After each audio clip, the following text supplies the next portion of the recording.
the Stirling Festival Theatre in a lovely country town called Stirling, 2 hours east of Toronto. Yes. And I'm getting ready to watch a lovely theatre show at 8 p.m.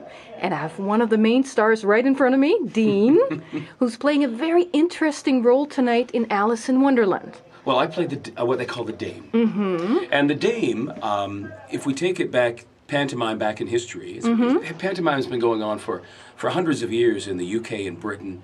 And so the people in Britain certainly know all about pantomime. And when the troops used to travel around, what they would traditionally do is they would, if they were doing a show, say like Jack and the Beanstalk, they would take the smallest female in the show, and she would play Jack because they wouldn't have children in the troupe. And then against that, they would take sort of the leading comedic male and they would make him Jack's mother. And so every panto has a dame. And so in this case, in Alice in Wonderland, I'm playing Alice's mother, Lacey. And it makes for great fodder on stage. Mm-hmm. It just makes for a lot of fun. And traditionally, of course, there's a love interest. Lacey's usually single. Not Lacey, but the dame. The dame's usually single. Okay. Usually widowed or that's something, and so is usually hot to trot for either men in the audience or usually a character in the show. Sometimes the villain, of course, that dynamic where everybody's afraid of the villain except the dame, and the villain is usually just a little bit apprehensive around the dame. So that's sort of the dynamic. And so, great fun roles to play. I've played over the years either dame or villain. Sometimes a combination of the two in shows like Cinderella, where the dame is the ugly stepsisters, and they're sort of a little bit of both.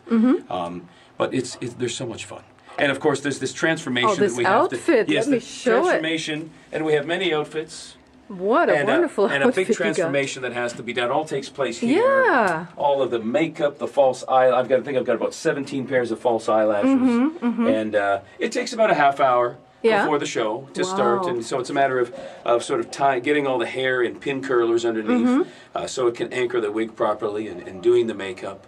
And it's fair to say that every gentleman that plays a dame, I think, has their own kind of way of doing their makeup, very much like clowns do. Yes. Their own way, and so I have my signature things that I do, and we have a ball. We have a ball, and they keep my dressing room off of stage right specifically, as opposed to underneath the stage here, because the dame, just about every time the dame hits the stage, she's got a different costume. So my job really during the show is constantly about changing outfits. Yeah, and that's why you get the change room right up here. Absolutely. Okay. Absolutely. Okay. Nobody else gets that privilege. Nobody else gets the privilege. Everybody else, because most of the other characters have one costume with some modifications. Yeah. So you're probably the most colorful character in the show, I think. I would say it's arguable. Yes. Okay. We have a ton of fun. We really do. And, sounds great. We have, as you know, the 3 different versions. Well, two main different versions. We have the traditional family version, and then we have something called the naughty version. That's what I'm going to see tonight. Which is a lot of fun. Yes. And, that came about a decade and a half ago. I was here for the first 5 years of this particular festival's pantomimes. And when we were in rehearsals, we would often sort of have jokes that we couldn't use in the family show. And so we came up with the idea, half jokingly, that we should do a midnight show. Yes. And by year 2000, after we had been doing these for 3 years, we started to do these adult-only shows, just a couple thrown in. And now it's amazing. It's taken off, and it's it is the lion's share of the performances that we do at this festival. Of the 41 shows we have this year, the majority of them, I think half of them. Everybody needs a little bit of naughty thrown in every once in a while. A little bit of naughty thrown in. Absolutely. Make a lot of people laugh. And, right. So we have tons of fun.